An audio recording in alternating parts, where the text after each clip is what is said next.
प्रथम सामुएल अध्याय 26।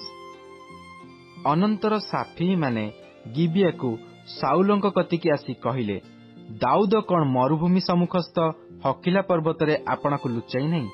एथिरे साउल उठी सिप प्रांतर रे दाऊद को खोजिबा पई इस्राएल रो 300 बछा लोक संगे नहीं सिप प्रांतर को गले।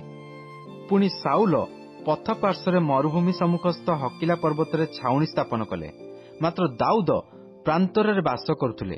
पुणी साउल तांको पछे पछे प्रांतर को आसीअछंती एहा से देखिले। एणु दाऊद चर पठाई साउल निश्चय आसीअछंती बोली जानिले। एथिरे दाऊद उठी साउलंकर छाउणी स्थान को आसिले। आउ दाऊद साउलंकर ओ तांको सेनापति नरर पुत्र अब्नर शयन स्थान देखिले। साउल सगड़बंदी स्थान मध्य शोइथिले ओ तांकर चारिआडे लोक माने छाउणी करथिले।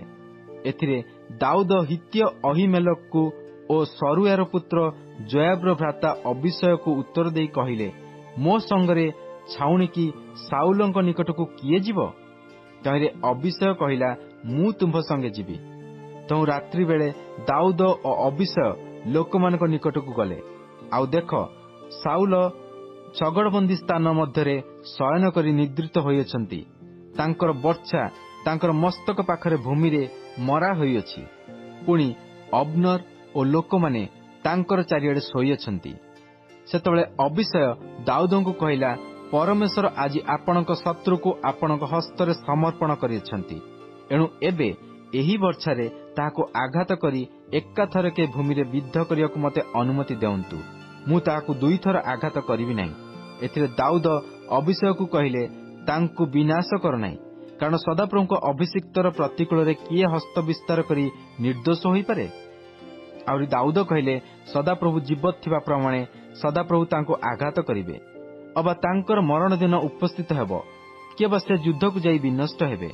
मु जे सदाप्रभुको अभिषिक्तंकर प्रतिकूल रे हस्त विस्तार करिवि, एहा सदाप्रभु मोठारु दूर करंतु। मात्र तुम्भे तांको मस्तक पाखरु वर्षा ओ जलपात्र नहीं आस, आम्भे माने जीवा। तो दाऊद साउलंकर मस्तक पाखरु वर्षा ओ जलपात्र नेले ओ सेमाने बाहारी गले। मात्र समस्ते निद्रित थिबारु केही ताहा देखिला नहीं कि जानिला नहीं कि केही जागिला नहीं, कारण समस्ते निद्रित थिले, जेहेतु सदाप्रभु सेमानकु घोर निद्राग्रस्त करथिले। एउतारे दाऊद से पाखकु जाई दूर रे पर्वत शिखर रे ठिया हेले। सेमानक मध्यरे बहुत स्थान अंतर थिला। आउ दाऊद लोकमानकु ओ नरर पुत्र अब्नर को डाकी कहिले, हे अब्नर, तुम्हे कौन उत्तर देब नाही? तेबे अब्नर उत्तर देई कहिला, राजा को डाक पकाइबा लोक तुम्हे किए? एथिरे दाऊद अब्नर को कहिले, तुम्हे कि जणे पुरुष नुह? इस्राएल मध्यरे तुम परी किए अछि? तेबे तुम्हे कि हेतु अपना प्रभु राजा को जगी रहिल नाही? कारण तुम प्रभु राजा को विनाश करिया पई लोकमानक मध्यरु जणे आसीथिला। तुम्हे एही जे कर्म कल ताहा भल नुहे। सदाप्रभु जीवत थिबा प्रमाणे तुम्हे माने प्राणदंड योग्य, कारण तुम्हे माने सदाप्रभुको अभिषिक्त तुम मानक प्रभु को जगी रहिल नाही। एबे राजांक वर्षा ओ तांको मस्तक निकटरे थिबा जलपात्र काहे देखिल? सेतबेले साउल दाऊदंकर रब बारी कहिले, हे मोर पुत्र दाऊद, ए कोन तुम्भर रब?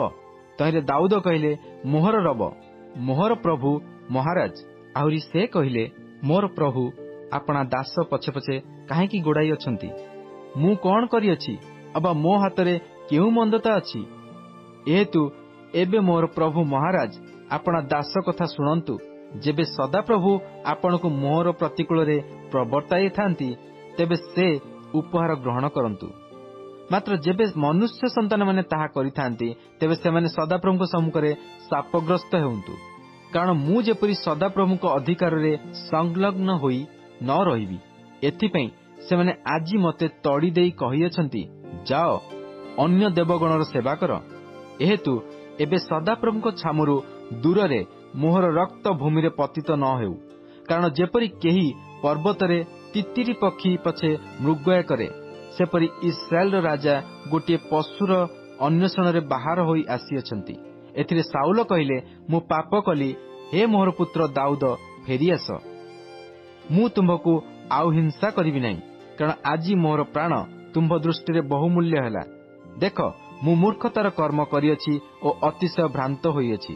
ତହିଁରେ ଦାଉଦ ଉତ୍ତର ଦେଇ କହିଲେ, ମହାରାଜ, ଏ ବର୍ଚ୍ଛା ଦେଖନ୍ତୁ, ଯୁବାମାନଙ୍କ ମଧ୍ୟରୁ ଜଣେ ପାର ହୋଇ ଆସି ଏହା ନେଇଯାଉ। ପୁଣି ସଦାପ୍ରଭୁ ପ୍ରତ୍ୟେକ ମନୁଷ୍ୟକୁ ତାହାର ଧାର୍ମିକତା ଓ ବିଶ୍ୱସ୍ତତା ପ୍ରମାଣେ ଫଳ ଦେଉନ୍ତୁ।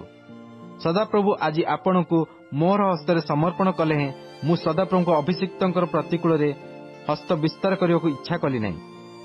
ଏହେତୁ ଦେଖନ୍ତୁ, ଆଜି ଯେପରି ମୋ ଦୃଷ୍ଟିରେ ଆପଣଙ୍କ ପ୍ରାଣ ବଡ଼ ହେଲା, ସେପରି ସଦାପ୍ରଭୁଙ୍କ ଦୃଷ୍ଟିରେ ମୋର ପ୍ରାଣ ବଡ଼ ହେଉ ଓ ସେ ମୋତେ ସମସ୍ତ କ୍ଲେଶରୁ ଉଦ୍ଧାର କରନ୍ତୁ। ଏଥିରେ ସାଉଲ ଦାଉଦଙ୍କୁ କହିଲେ, ହେ ମୋର ପୁତ୍ର ଦାଉଦ, ତୁମ୍ଭେ ଧନ୍ୟ, ତୁମେ ମହତ୍ କର୍ମ କରିବ ଓ ଅବଶ୍ୟ କୃତକାର୍ଯ୍ୟ ହେବ। ତେଣୁ ଦାଉଦ ଆପଣା ପଥରେ ଗଲେ ଓ ସାଉଲ ଆପଣା ସ୍ଥାନକୁ ଫେରିଗଲେ।